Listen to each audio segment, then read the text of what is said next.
In 1804, John Bell, a farmer from North Carolina, relocated his family to the rolling hills of Robertson County, Tennessee. He purchased a sprawling 320-acre farm nestled near the Red River, where he and his wife Lucy planned to build a prosperous life with their children. The Bells were a hardworking and respected family in their community, deeply rooted in their Christian faith, which guided their daily lives. For several years, life on the Bell farm was peaceful and fruitful. The family tended to their crops, raised livestock, and enjoyed the tranquility of rural life. Yet, in the summer of 1817, a series of strange and disturbing events began to unravel the Bell family's idyllic existence, leading to one of the most infamous hauntings in American history. One warm evening, as John Bell was inspecting his cornfields, he encountered a strange creature unlike anything he had ever seen. It had the body of a dog but the head of a rabbit, and it stared at him with unnerving intensity. Startled, John fired his rifle at the creature, but it vanished into the twilight, leaving no trace. The bizarre encounter was only the beginning. Shortly afterward, the Bell family began hearing mysterious noises in and around their home. At first, it was just a faint knocking sounds on the walls and doors, but the noises soon escalated. The sounds of chains dragging across the floor, heavy footsteps, and disembodied whispers echoed through the house at all hours of the night.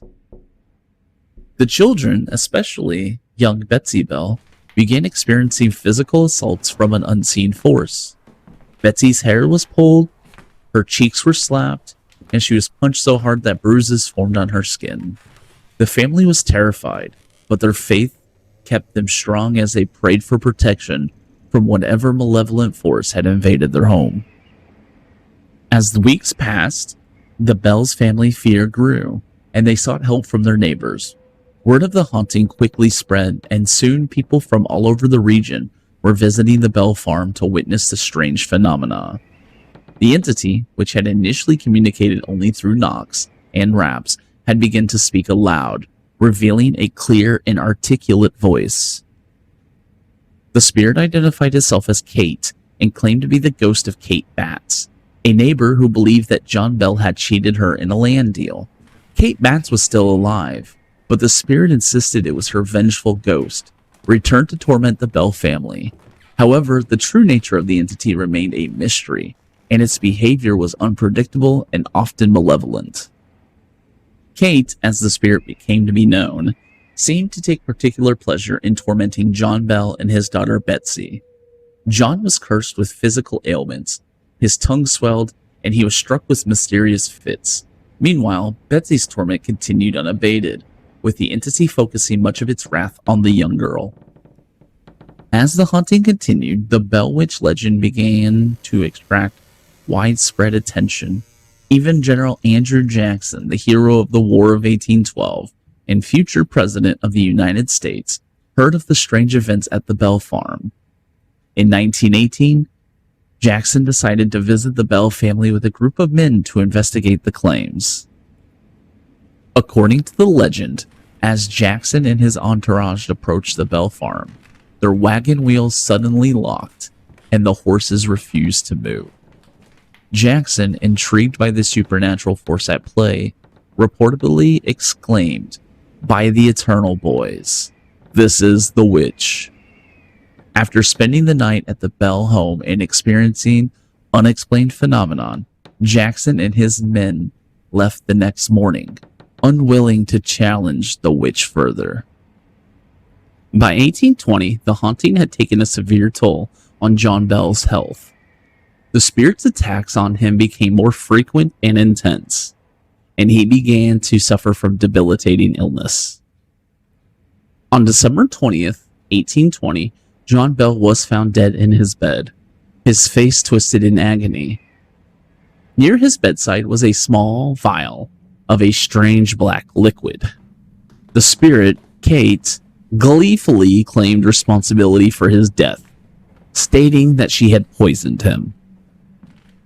John Bell's death marked the climax of the haunting.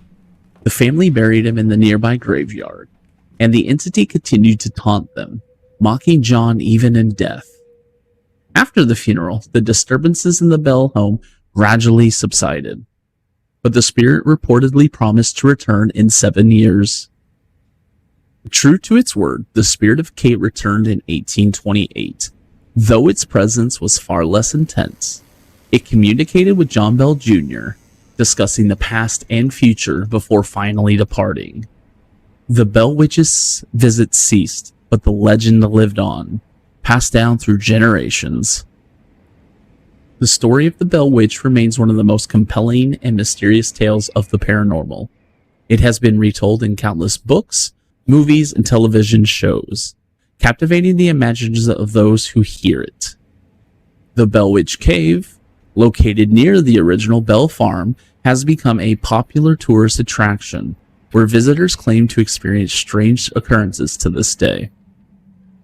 As the legend of the Bell Witch grew, so did the speculation about what really happened in Robertson County.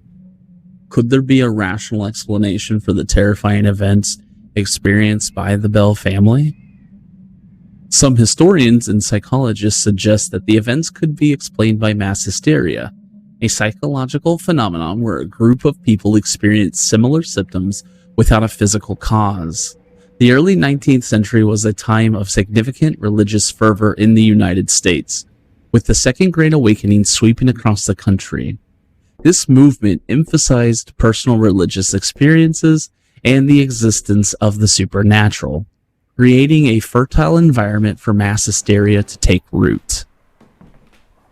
Life on the frontier was often harsh and isolating. The Bell family's rural farm was no exception. The stress and fear of living in such a difficult environment could have contributed to psychological strain, making the family more susceptible to interpreting natural and psychological phenomena as supernatural. Other theories point to environmental factors, such as exposure to toxic substances like carbon monoxide or mold, which could have caused hallucinations, feelings of dread, and physical symptoms. The presence of infrasound, low-frequency sound waves that cause feelings of unease or fear, could also explain some of the phenomena. Skeptics have even suggested that the entire story was a hoax, possibly concocted by the Bell family or their neighbors. The exact truth behind the Bell Witch legend may never be known, but it remains a fascinating piece of American folklore. The tale of the Bell Witch endures not only because of its chilling details, but also because it taps into deep-seated fears and beliefs about the supernatural. Whether one views the story as a cautionary tale, a historical mystery, or a genuine supernatural event, it continues to captivate and terrify.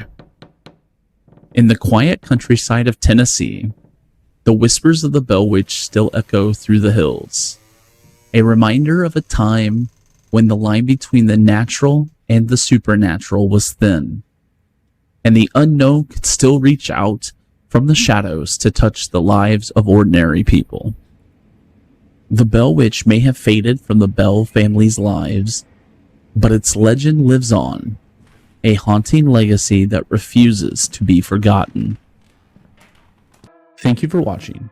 If you enjoyed this video, please give it a thumbs up.